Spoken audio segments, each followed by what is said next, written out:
Thank you for 2 Sundays at the Square. I'm your host, Toni Ringgold, and I hope that you're having a wonderful weekend thus far. I know that I am. Oh, and you know, of course, I always have the most amazing, the most wonderful, informative, hey y'all, guest all the time. And this guest is no stranger to B106. He has been here multiple times. And you know why he's here a lot of times? Because he's always doing something wonderful in the community. That is the incomparable, the amazing, the all-knowledgeable Mr. Rodney Duckett. I'm telling you, if I had wings, I could fly. But I'm not going to say that because then they might think I'm supporting somebody. So, oh, well, you know, we're not even going to go there. We're not going to go there. Woo! That. You know what? That'll be a conversation. Yes. Yeah. That's a Toni. I know. Yeah, Toni. That's okay. Yeah, Toni, we got to do that one. That's a good topic. Yeah, I think so. Yeah. I think so. I'm gonna have to figure out a way to get that in line. See how we can make that happen. Definitely. It's gonna be controversial though. Oh yeah, it is. Oh yes. But something needs to be said. Yeah, we're talking about the R. Kelly, y'all. Oh yeah, definitely. For those that might have went over your head. Oh yeah, definitely. We'll figure out how we had this conversation at some point. But at any rate, we're gonna talk about all things positive today. Yes, we are. Yes. Oh man, Mr. Duckett, it's so great to have you here today. I want you to tell the people who you are and what do you do? Well, Toni, it feels like I haven't seen you in a very long time. 24 hours is a long time to be away from Toni, y'all guys. If you haven't seen us, you guys got to go online and check us out. We was on the Ann Harder show. Me and Toni was like Ashford and Simpson, you know. Only difference is I can't sing. But hey, my name is Rodney Duckett. I'm with an organization called Impact. It stands for Intelligent Minds, Proven and Applying Commitment. We focus on 3 things in the community. That individual, that youth that's in that juvenile detention center, once he gets out, depositing them back into the family and focusing on the family and taking that individual and that family and putting them back in society. We've been around since about 2010. I've been doing this for about 19 years. Wow. And I'm here on Toni's show right here to kind of promote a couple of things that we got going on in the community to make it a better place. Yes. Rodney, you have done so many different things in the community. Since I've come here, I have known of you in one way, shape, or form. And you've always, it just seems like you're always progressing and growing and growing and growing. And I just, you know, I really, really enjoy it. You know, I often wonder, like, what is it like to make as much progress as you made, and what changes have you seen since doing so? You know, the progress that I've made has been a collaboration of working with different people, such as yourself, such as Lavina, such as Miss Casper, Miss Miriam, Miss Esoterica, different people like that, Terrence McGee, that I've worked with. What I've always done is I've been humble. So if I get to a certain place in life, I always extend myself back down to help somebody bring them to my level and push them higher. That's what this is all about. You know, right. I'm no big superstar. I'm just an average brother with above average potential, striving for greatness. And that's what I always try to do. You know, I bring my best. I'm like the Rocky of the Black community. You can knock me down, but I still get back up, baby. That's right. So that's what I do. That's right. And so one of the things that you have been doing for many years is you've been working in the Juvenile Detention Center right here in Killeen, correct? Yeah. We have a program that's been there since about 2011. The name of the program is called GRIND. It stands for Getting Ready Inside Now for Delivery. What we try to do is get these kids ready. Say that one more time. Rewind. I love that. See, everybody's got these acronyms and all this different stuff, but I'm the master of acronyms. Yes, you are. But the word GRIND, G-R-I-N-D, stands for Getting Ready Inside Now for Delivery. And our program is all about the grind. And most of my kids, it's so funny. I just seen a kid today, and she's old enough where I can talk about her. She just got out of a lockup on the federal end. And she see me walking into Barnes & Nobles for another appointment because I was there with Christine for an appointment. She was helping me with my website. And she's like, Mr. Duckett, I still remember the grind, baby, the grind. I'm on my grind. And I'm like, everybody's looking at us. I was like, y'all wouldn't understand about the grind. You don't understand about the grind. But no, the grind, that's what we do. You know, it's a program that we focus on principles within inside the juvenile detention.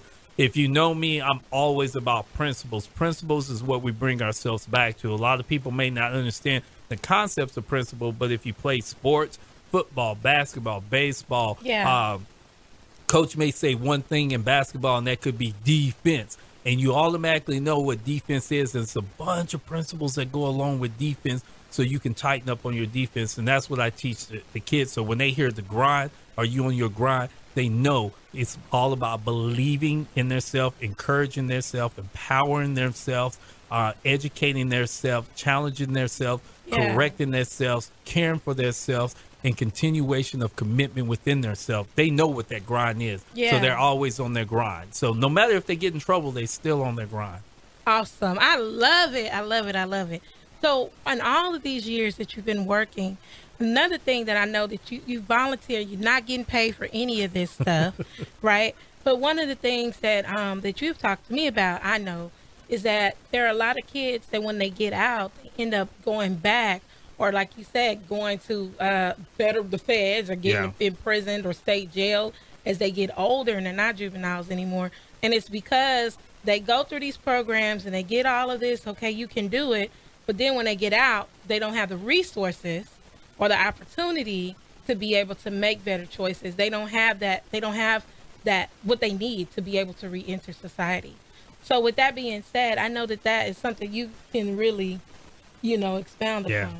Yeah, the saddest thing, and I say for all the accolades sometimes people try to give to me, I always say that, you know, I'm one kid shy, one kid dead, one kid homeless away from not being is what you say that I am. It takes, as a quote unquote, a village to raise a child, but it takes more than a village. It takes a village that want to work together with each other to raise a child. And it's disheartening to see children that's homeless. I know probably right now about 10 or 11 kids that's homeless. Our nonprofit, our nonprofit's been good with putting them up in hotels before in the past and things like that. Sometimes we try to get them out of the area. We send them to Austin so they can be a part of Children's Baptist Home in Austin to try to take care of them. But it's disheartening. A lot of times they're moved out of the homes because they don't get along with the family anymore, and the family doesn't want them there and don't want to take care of them.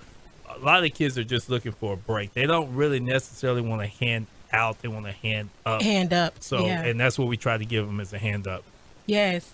And so I don't think a lot of people understand, you know, when they think about kids, you know, it's an assumption that a child is going to be taken care of, that a child is going to have everything that they need, and that, or if not, that the state will take care of that child.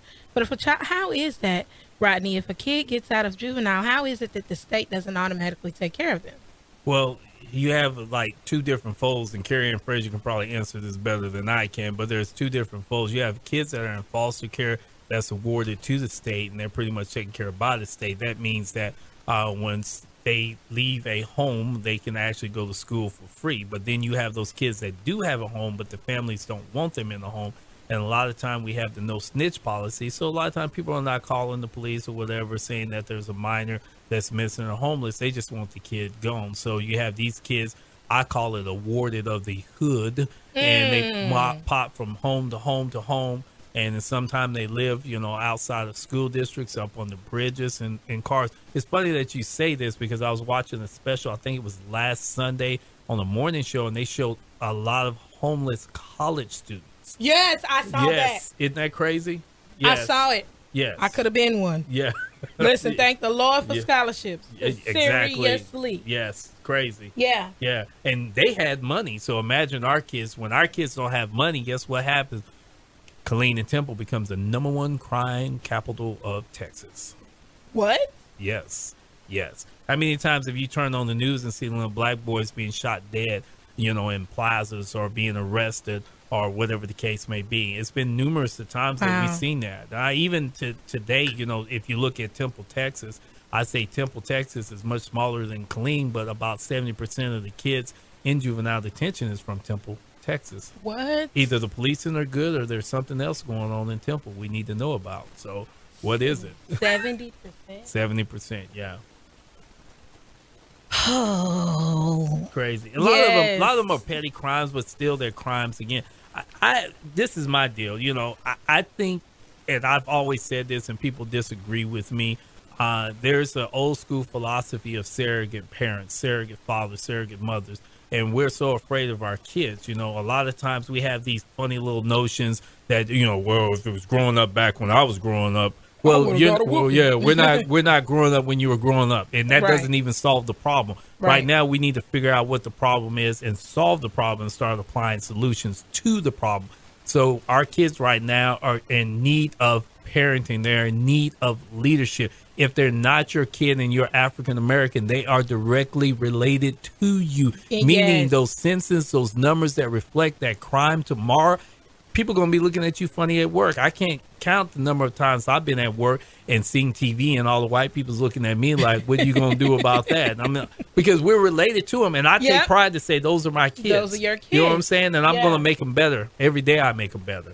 That's right. Yes. That's right. And so when we talk about the needs of the kids and the leadership, what are some of the basic needs these kids are needing when they're coming out, especially those that don't have a home to go to? One of the basic needs that a lot of kids are need, number one, is very basic. They need a home. They need a home. They need some place where they can go to.